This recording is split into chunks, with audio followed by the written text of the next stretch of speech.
Imagine a future where owning a home in your favorite bike-friendly, public transit-heavy city vanishes overnight.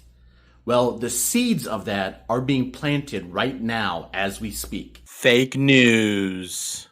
Today, we're uncovering the policies of the Trump administration and how those policies may affect housing markets in the future. More importantly, affordability under this Trump policy may be a thing of the past. But before we dive in, remember, these changes are complex, and we're going to break it down together. Break it down. Oh, yeah.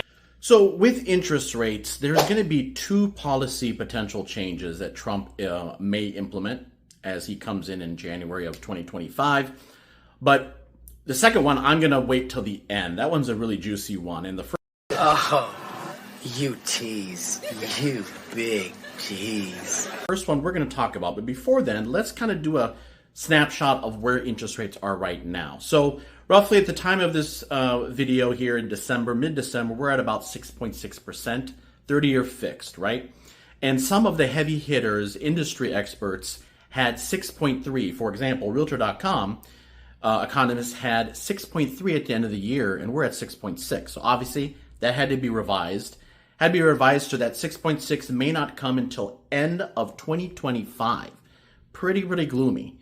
Another hitter, industry hitter, Fannie Mae, is projecting by end of 2025, 6.3, right?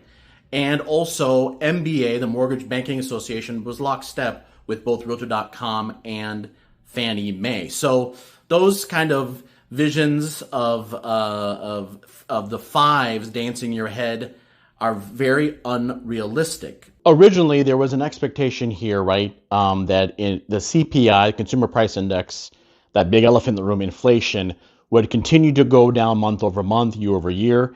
And with that expectation would bring optimism, and the Fed and Chairman Powell would have not just one rate cut, but multiple rate cuts. Well, actually, the numbers, and now this is the latest data, I'm shooting again in December, this is November 2024, that CPI was up 2.7% year over year from November of 2023. So, you know, it's really going to be interesting to see what happens over the next several months into when Trump starts, and if his policies will cause that to spike. And as a result, if inflation spikes, we're not going to see those rate cuts. Let me rephrase that.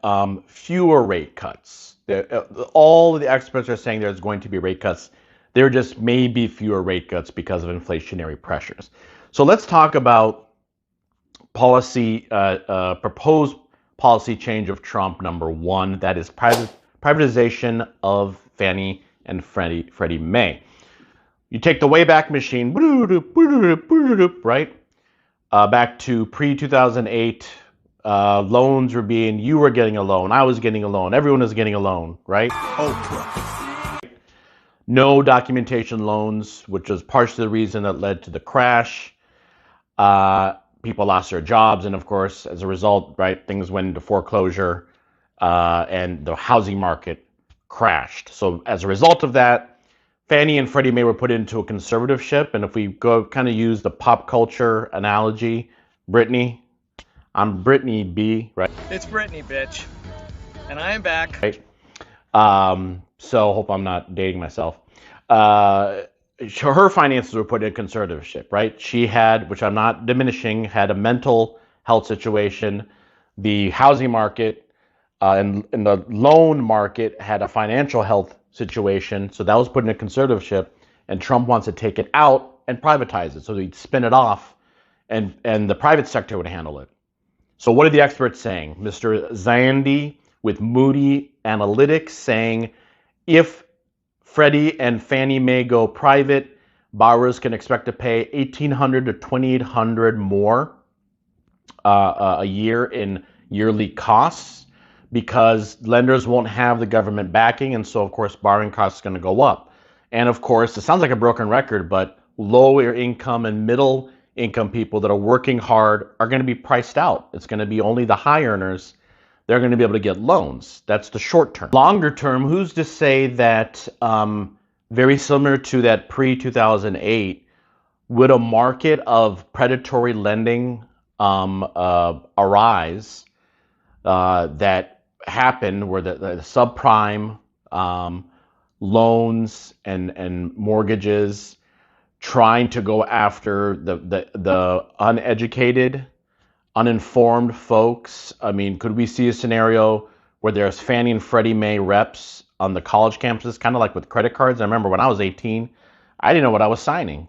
And I was like a 20%, 25% interest that I didn't even realize, and I signed. And so could we see that? I'm not trying to, this isn't any fear tactics, but that could happen in order for, if in the private sector from a business standpoint, whoever the CEO is, they may say, hey, we're the low income and middle income are being underserved. Let's serve them. But of course, they have to make money too. So that could be the fear where that's okay. You may not be able to afford this loan. We'll lower some of these upfront costs. But oh, by the way, your interest rate is 10%, 12%, 15%. We don't know. That could be a longer term consequence, that predatory lending entering back. And it's actually happening now, maybe not as prevalent, but that could rear its ugly head. And then we could potentially have something that happened in 2008. Also with deregulation, right? There was regulation with that, keeping Fannie and Freddie Mae in conservatorship and having it government backed. Of course, right? Trump wants to deregulate everything. And so then there's no rules. And so we needed those guidelines, those strict lending guidelines. Could that go away? So those are those kind of what ifs we won't know. What's probably going to happen, folks, is there'll be political pressure in his party and his team. He may not go with it. But as of right now, that's something he's proposing from the jump in 2025. Home prices, right? Home prices are always front and center. So what is Trump going to do about home prices? What can he do? So one train of thought is, basically everyone knows you don't have to be in real estate or be a realtor to know that this is not enough inventory, not just enough inventory, enough quality inventory, right? That's always a challenge. So it ends up becoming a supply-demand scenario, and you couple that with rising interest rates, it's just not a great concoction. So some of the experts are saying that with the deregulation, there's going to be more home builder confidence, right? And so they're going to start building more homes, and that should alleviate some of the supply side issues.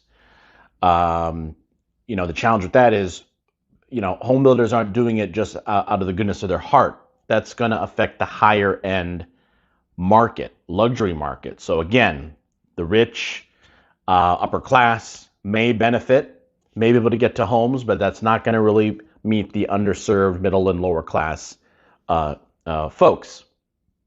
Another thing is with these high interest rate environment, how much are they going to build, right? So they're also going to be passing on the costs.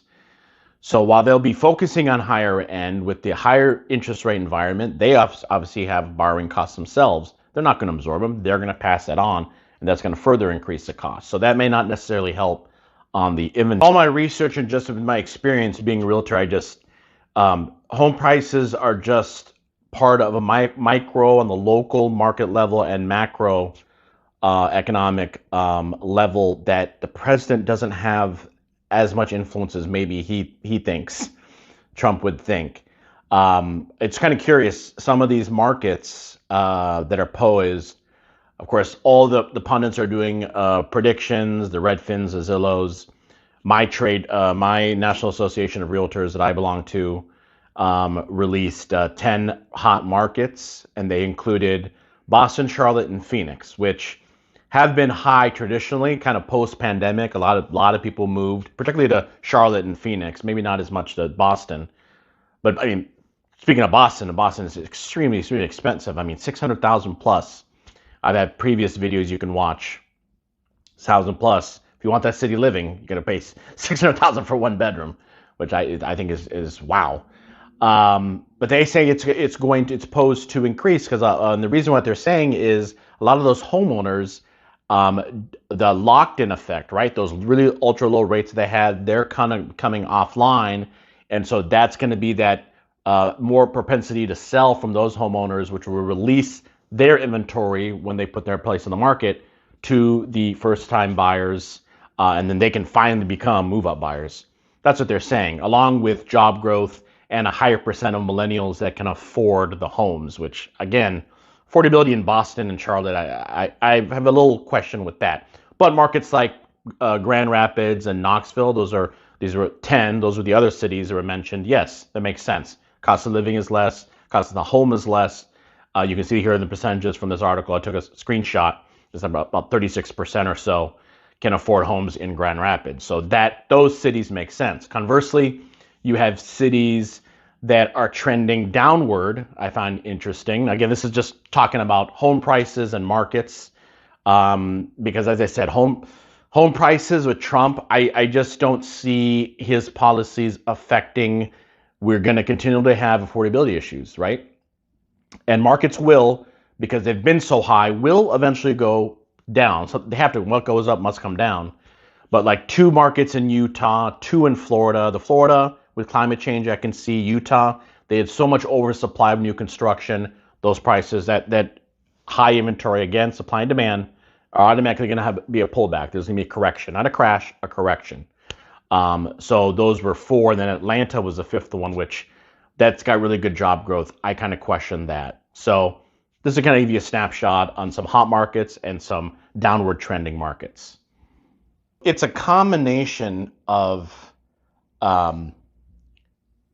new construction being built that's affordable, coupled with the existing homeowners that have that really, really cozy sub 5, majority of the nation sub 5 interest rate, having more of a desire to sell. And then also, not to forget, those baby boomers that are still living in the homes. Those homes, while they may be older, still have good bones. First-time home buyers can buy, but they can't because the boomers aren't leaving. And a lot of them have to work even longer, right? Based upon the economy.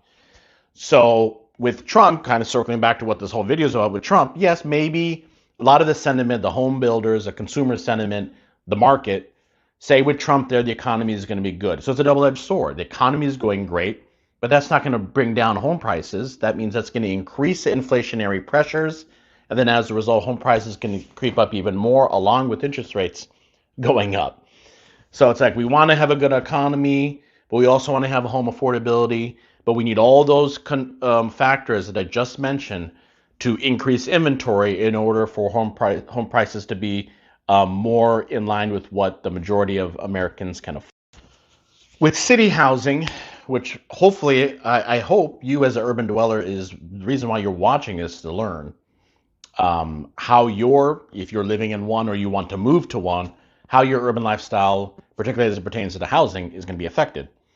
So the Trump administration is going to be prioritizing on the home building side more in the suburban areas versus the city.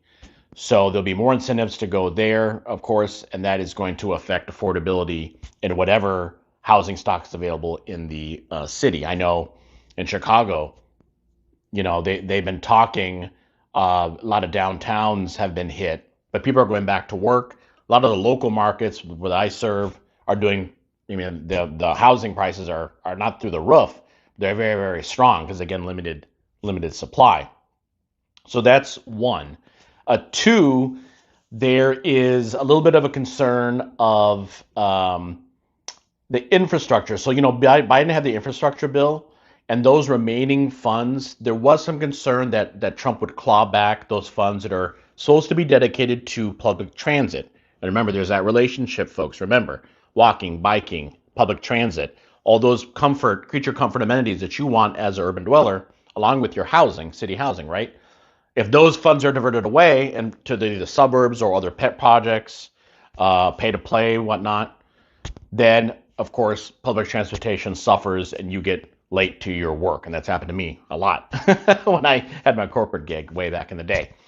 That's 2. 3, it's kind of curious, Redfin had their top 10 predictions, and one of them was blue cities actually are going to reinvest in their cities. But again, more people going back to work. They're going to devote more resources. Where they're going to get the resources, who knows? But particularly on the West Coast, in the San Franciscos and the LAs, there's more pro-business Democrats that are being elected, and they're going to fight crime, they say, and they're going to devote more resources to that ADUs to have more supply. As I mentioned, supply is always the issue with inventory. Let's see if that even happens. So it's curious. I did a video, 10 cities that are on the brink of financial collapse, and 8 of them were Democrats. So I don't want to make this political, but it doesn't matter if you're Democrat or Republican. You got to have more pro-business focus in there. So those are some of the impacts of city housing. Now let's talk about that kind of elephant in the room that we've been kind of avoiding. It's the T word and not Trump. T is for tariffs. Yes, tariffs. I wanted to keep this toward the end. I got to keep you interested, right? Hope you're enjoying the content. Please comment below how I can make the videos more beneficial to you, my viewer. Thank you so much for watching. T for tariffs. Yeah, so Americans, along with worrying about food pricing and fuel pricing, housing costs, insurance, right? That's the newest crisis. Particularly people, Florida, Texas, where climate change is prevalent. They're paying thousands of dollars. Insanity. And of course, it's mandatory, right? So insurance costs. Now Trump policy advisors and Trump himself want to implement these tariffs against Mexico, India, China, several other countries. We don't know what the long-term impact of that's going to be, folks, but in the short term, there's going to be inflationary pressures, right, that will overheat the economy. And of course, when the Fed sees that, what happens, right? Those rate cuts are not going to be put in as many as what's potentially predicted. Does that mean they're going to go up? Probably not. We don't know. But then circling back also, what this tariff impact is, obviously primarily is me. We're all going to be paying more in the short term. Let's go back to the home builders, right? So of course, another thing I'm not really going to get into, it's a really hot button issue, it gets politicized, is immigration, right? 30% of some of the figures I've researched, 30% of the construction industry is from immigrants. They get deported. Now, who knows when that will get implemented? Okay, that's labor force gone, right? Labor force supply side goes down. What happens, right? Costs go up to the builder. Not to mention their their raw materials, like from China, that goes up. So who ends up paying? That costs, if they're going to build, they're going to have to pay. There's going to be tax cuts that Trump is going to add along with another T to the tariffs. There's going to also, while that's great, hopefully it trickles down to Americans and maybe just go to the rich. That's more heat on the economy. So builders, even if they have to be incentivized, we're going to have to pay them and incentivize to build. And oh, by the way, they're going to have to get their profit. So that cost is going to go to the home buyer that can even afford the home. So I'm not saying the tariffs are, I don't know. I'm not an economist. Maybe long term, I don't know what the long term impact. Maybe eventually it'll be something good for America. I don't know. But that's the research I've looked at with tariffs. So I'm kind of curious what you feel. Comment below if they'll really impact what I'm saying, if you believe it. Fake news. I don't know if it should be fake news. It's stuff that I've researched. So, but that is the real issue. Those short-term costs are going to go up on all the essentials. And that probably means that the CPI will also be going up versus down.